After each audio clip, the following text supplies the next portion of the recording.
அலைக்கும் வரஹ்மத்துல்லாஹி வபரக்காத்துஹு. தர்மம் செய்வதில் தாராள தன்மை. அல்லாஹுடைய தூதர் ஸல்லல்லாஹு அலைஹி வஸல்லம் அவர்கள் கூறினார்கள், கஞ்சனுக்கும் தர்மம் செய்பவருக்கும் உதாரணமாவது மார்பிலே இருந்து கழுத்து வரை இரும்பாலான அங்கிகள் இந்த இரண்டு மனிதர்களை போன்றதாகும்.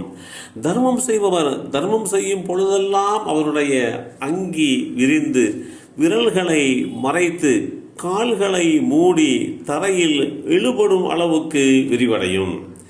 கஞ்சன் செலவு செய்யக்கூடாது என்று எண்ணும் போதெல்லாம் அந்த அங்கியினுடைய ஒவ்வொரு வளையமும் அதற்குரிய இடத்தை நிறுக்கும். அவன் அதை விரிக்க முயன்றாலும் நெருங்கி இருப்பதை விரிக்க முயன்றாலும் அது விரியாது. இந்த செய்தி அபூ ஹுரைரா ரலியல்லாஹு அன்ஹு அவர்கள் மூலமாக அறிவிக்கப்பட்டு ஸஹீஹுல் புகாரியிலே 1444 என்ற எண்ணிலே பதிவு செய்யப்பட்டிருக்கிறது. அல்லாஹுடைய தூதர் ஸல்லல்லாஹு அலைஹி வஸல்லம் அவர்கள் செலவு செய்யாத மனிதனுடைய நிலை குறித்து மிக தெளிவாக எடுத்து சொல்லியிருக்கிறார்கள்.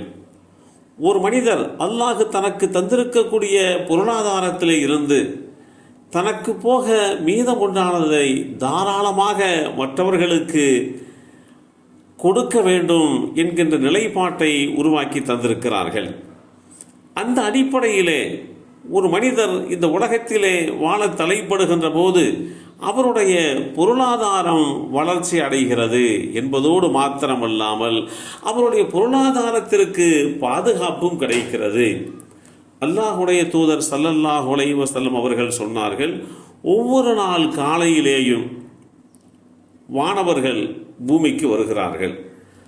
அந்த வானவர்கள், யா அல்லாஹ், தர்மம் செய்கின்றவருக்கு நீ அருள்பாலிப்பாயாக என்று பிரார்த்தனை புரிகிறார்கள். வானவர்களிலே இன்னொரு பிரிவினர், யா அல்லாஹ், கஞ்சனுக்கு நீ நஷ்டத்தை கொடுப்பாயாக என்று பிரார்த்திக்கிறார்கள். இப்படி உலக வாழ்க்கையில் ஒரு மனிதனால் செய்யப்படுகின்ற அந்த தர்மம் என்பது எந்த அளவிற்கு மேன்மையை பெற்றுத் தருகிறது. நபியே அவர்கள் தங்களுடைய குற்றத்திற்கு பரிகாரமாக கொண்டு வந்திருக்கும் அவர்களுடைய பொருட்களிலே இருந்து தர்மத்தை எடுத்துக்கொண்டு அவர்களை உள்ளும் புறமும் பரிசுத்தமாக்கி வைத்து அவர்களுக்காக பிரார்த்தனை செய்வீராக. உங்களுடைய பிரார்த்தனை நிச்சயமாக அவர்களுக்கு ஆறுதல் அளிக்கும். அல்லாஹ் நன்கு செவியுறுபவனும் நன்கு அறிபவனமாக இருக்கிறான். அல் குர்ஆன் அத்தியாயம் 9 சூரத்து தௌபா வசனம் 103 அல்லாஹ் தெளிவுபடுத்தி காட்டுகின்றான். ஒருவர் தான் செய்த குற்றம், அந்த குற்றத்திற்குண்டான பரிகாரம் என்ன? அவர் தன்னுடைய பொருட்களிலே இருந்து தர்மமாக செலவு செய்ய வேண்டும். அப்படி செய்கின்ற போது அவரால் இழைக்கப்பட்ட குற்றத்திற்கு உண்டான பரிகாரமாக அது அமைந்து விடுகிறது. நீங்கள் செய்கின்ற தர்மங்களை நீங்கள் வெளிப்படையாக செய்தால் அதுவும் நன்மையானது. ஏனெனில் அது பிறரையும் தர்மம் செய்கின்ற அளவுக்கு தூண்டுகோலாக அமையும். ஆயினும் அதை நீங்கள் மறைத்தே கொடுப்பது, அதுவும் அதை ஏழைகளுக்கு கொடுப்பது உங்களுக்கு மிகவும் நன்மையானதாகும். மேலும் அதாவது 2 வகை தர்மமுமே உங்கள் பாவங்களுக்கு பரிகாரமாக ஆகிவிடும். நீங்கள் செய்கின்ற வெளிப்படையான மற்றும் மறைவான தர்மத்தை அல்லாஹ் நன்கு அறிவான். அல் குர்ஆன் அத்தியாயம் 2 சூரத்துல் பக்ரா வசனம் 271 இந்த செய்தி தெளிவுபடுத்தப்பட்டிருக்கிறது.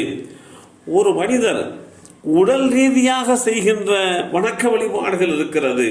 அதே போன்று பொருள் ரீதியாக செய்கின்ற வணக்க வழிபாடுகளும் இருக்கிறது. பொருள் ரீதியாக செய்யப்படுகின்ற இந்த வணக்க வழிபாடு என்று பார்த்தோம் என்று சொன்னால், நம்மை படைத்த இரட்சகனுடைய நெருக்கத்தை, அவருடைய பொருத்தத்தை பெறுவதற்காக வேண்டி நாம் அவனால் கொடுக்கப்பட்டிருக்கக்கூடிய அந்த பொருளாதாரத்தில் இருந்து நாம் செலவு செய்வது, ஏழைகளுக்கு உதவுவது, இப்படிப்பட்ட பண்புகளை வளர்த்து கொண்டு வாழ தலைப்பட வேண்டும். அதுதான் சரியான வழிகாட்டு முறை என்பதை இஸ்லாம் தெளிவுபடுத்தி காட்டுகிறது. எல்லாம் வல்ல அல்லாஹு தாலா தர்மம் செய்கின்ற விஷயத்திலே தாராள குணமுள்ளவர்களாக நம்மையும் நம் சந்ததிகளையும் ஆக்கி வைப்பானாக. அஸ்ஸலாமு அலைக்கும் வரஹ்மத்துல்லாஹி வபரகாத்துஹு.